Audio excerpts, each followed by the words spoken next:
En vrai, quand on y pense, cette vidéo, on pourrait presque croire que c'est une blague. C'est-à-dire que tu as un acteur de boule tunisien qui est quasiment presque plus que patriote que des Français eux-mêmes. Je parle patriote en France, ok? Peut-être qu'il est patriote tunisien, mais en fait, tu as un acteur de boule tunisien qui est plus patriote, qui est plus, comment dirais-je, sensé que des Français eux-mêmes.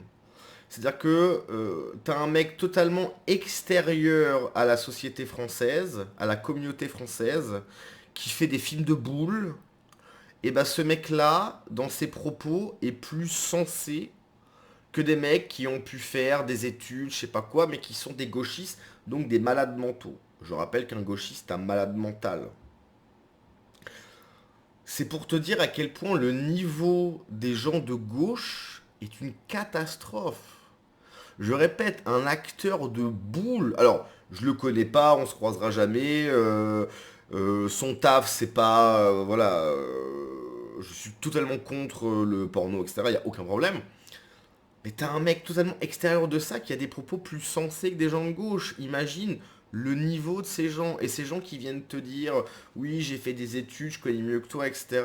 T'as un mec tunisien, j'ai rien contre la Tunisie, hein, ça a l'air d'être un très beau pays, etc. Mais t'as un Tunisien, donc totalement extérieur du pays, qui a des paroles plus sensées. C'est de la folie, quoi. C'est vraiment de la folie. Gatouz a encore lâché une phrase qui fait parler. L'acteur de PAF fait encore parler de lui avec des idées qui virent de plus en plus à l'extrême droite. Pas du tout. C'est le bled de la France. Je vais en France pour que ce... C'est le bled de la France. Je vais pas en France, pardon, pour que ce soit le bled. Qu'il continue seulement à rester dans son domaine. Bah non, en fait. Si tu veux, les Chinois, les Japonais viennent en France pas pour voir le bled. Ils viennent pour voir la France. Un Brésilien, il vient en France pour voir la France, pas pour voir le bled. Le mec, il s'est déjà tapé 14 heures d'avion. Il aurait pu choisir Marrakech. Non, il a choisi Paris. C'est pas la même chose. On est quand même d'accord sur ça.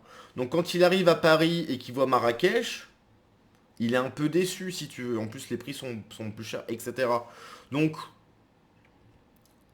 c'est hallucinant, quoi. Tout le monde voit qu'il y a un problème, tout le monde voit qu'il y a une civilisation qui est en train de se faire remplacer, etc.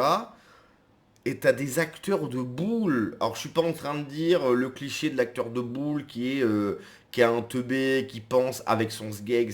Ok, tu vois, mais un acteur de boule tunisien dit les choses alors qu'un gauchiste non, quoi. Et ce qui est fou, c'est que moi qui ai pas mal voyagé, j'ai rencontré des gens, j'ai rencontré des Maghrébins, hors de France, je veux dire. Parce qu'il y a rencontré des Maghrébins au Maghreb, il y a rencontré des Maghrébins en France, il y a rencontré des Maghrébins en Europe, par exemple, de manière générale. Je n'ai jamais rencontré de Maghrébins au Maghreb. Pourquoi? Parce que je n'irai jamais au Maghreb, c'est pas des pays qui me parlent. C'est mon droit, il n'y a pas de débat à avoir ça. Il y a tellement de pays à visiter, pourquoi j'irai au Maghreb? Voilà. C'est mon choix. Si les gens souhaitent y aller, c'est leur choix. Moi, je ne souhaite pas y aller, c'est mon choix. Ok? J'ai rencontré, bien évidemment, énormément de Maghrébins en France. Et ils ont un discours, oui, très victimaire. Très victimaire, oui, mais non, mais en fait, l'État, nanana. Alors qu'ils savent très bien ce qu'ils sont en train de faire. Mais ils ne le disent pas. Alors que quand tu rencontres des Maghrébins hors de France, ce qui a été mon cas dans différents pays, notamment Bulgarie, Pologne, très très peu bien évidemment, mais j'en ai rencontré. Donc des Maghrébins qui n'avaient jamais été en France. Des Maghrébins qui avaient voulu partir du Maghreb pour faire des études, pour faire ce genre de choses. Eh bien, tout, je dis bien tous les Maghrébins que j'ai rencontrés, premièrement, étaient très gentils, très sympas, aucun problème. Et surtout, tous ces gens-là m'ont dit, mais oui, il y a un problème en France. Je me souviens même d'un Maghrébin, un Tunisien, je vais pas dire son nom parce qu'on sait jamais, voilà, que j'ai rencontré en Bulgarie, qui était un amour que j'aimais énormément et que j'aime toujours, on se parle toujours, qui me disait, mon oncle, donc tunisien aussi, vit en France, mais il n'a aucun copain français. Et je ne comprends pas ce qui se passe en France. Donc c'est-à-dire que tout le monde sait ce qui se passe en France. Tout le monde sait qu'il y a un problème. Sauf que ceux qui sont en France vont dire non mais c'est la faute des Français, etc. Toujours dans ce délire victimisation, etc. Mais tout le monde sait. Absolument tout le monde. On le sait, ils le savent. Tout le monde sait. Donc bref, on va écouter un acteur de boule nous dire qu'il en a marre que la France devienne le bled. C'est quand tu vas en France là? Vraiment, là, j'irai en France quand il y a une France. Oula, je peux pas aller en France quand il y a le bled. Qu'est-ce que je vais faire? J'ai déjà vécu dans le bled pendant 20 ans. Qu'est-ce que je vais faire en France, qui est le bled maintenant? Je vais rien y faire. Il va rien changer. Tu vois, j'ai quitté le bled pour trouver le bled. Ça marche pas. Soit c'est une France chrétienne où je vais voir le sapin de Noël et tout. Tu vois, le truc de France, vraiment, qu'on parle là, qu'à Tour Eiffel, croissant, la musique française. Ok, ça marche, frère. Mais on sait tous qu'en France, il n'y a pas eu d'adaptation, il y a eu un remplacement.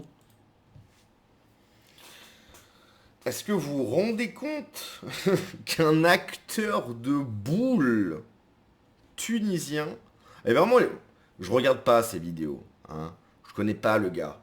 Je crois que j'ai déjà vu passer sur des réels Instagram avec Adé Laurent, parce que je tombe sur tout le temps sur des réels de Adé Laurent, parce que je sais pas, il dit des trucs, etc.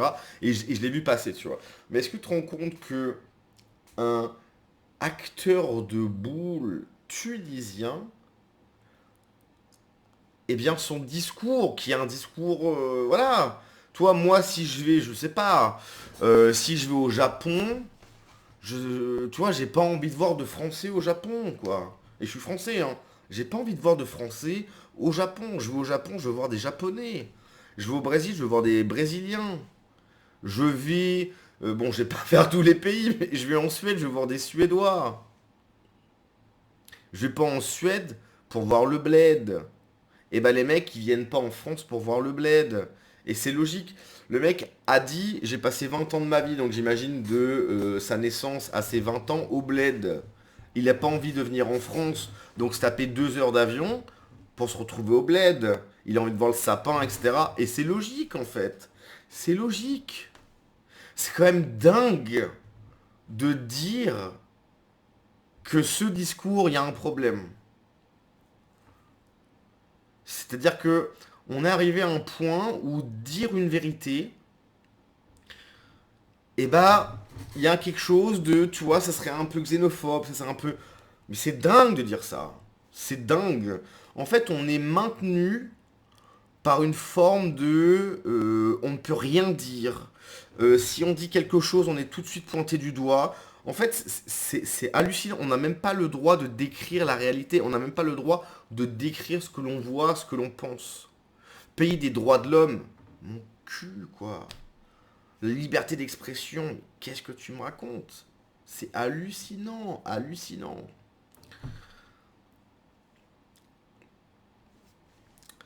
Je comprends le discours très, comment dirais-je, pessimiste. C'est-à-dire, c'est foutu, voilà, c'est complètement mort, on n'est pas du bon côté, etc.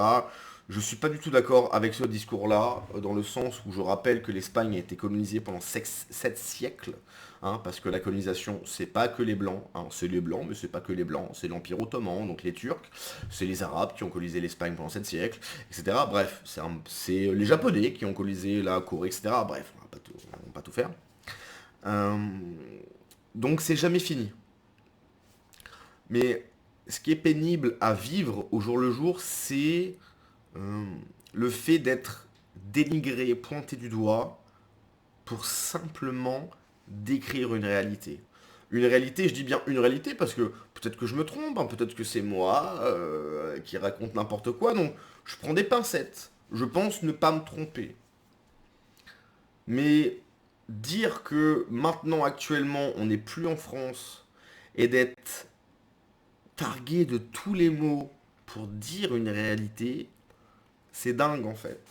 Donc, soit effectivement c'est complètement fini et c'est mort et on va disparaître, ce que je pense pas, soit à un moment donné, et c'est ce que je crois au plus profond de moi, c'est que il va y avoir un point de non-retour parce que c'est trop, c'est pas normal, ce qu'on subit c'est intolérable, et à un moment donné il va y avoir un retour de bâton qui va être extrêmement sévère. C'est pas ce que je souhaite. Moi, ce que je souhaite, c'est que tout le monde vive en paix, chez soi, bien évidemment. Les Français en France, les Japonais au Japon, les Africains en Afrique. Chacun chez soi, qu'on vive en paix, chacun. Mais c'est pas ce qu'on nous propose et c'est pas ce qu'on oblige, en fait. On nous oblige à accepter quelque chose qui est inacceptable. Malheureusement, et je dis bien malheureusement, ça ne peut pas bien se passer. C'est pas possible. Quand tu vois les revendications de certains, la véhémence, l'agressivité, à un moment donné, voilà, c'est pas, c'est pas possible. C'est immoral. C'est immoral. Moi, ce que je souhaite, c'est que ça s'arrête. Chacun rentre chez soi. Il va falloir arrêter. Parce que sinon, malheureusement, je dis bien malheureusement, mais ça va mal se passer en fait. Parce que c'est pas normal. On peut pas obliger des gens à subir l'inacceptable et que ces gens doivent fermer leur bouche pour cette chose inacceptable. C'est pas possible. C'est pas possible. Bref, à la prochaine.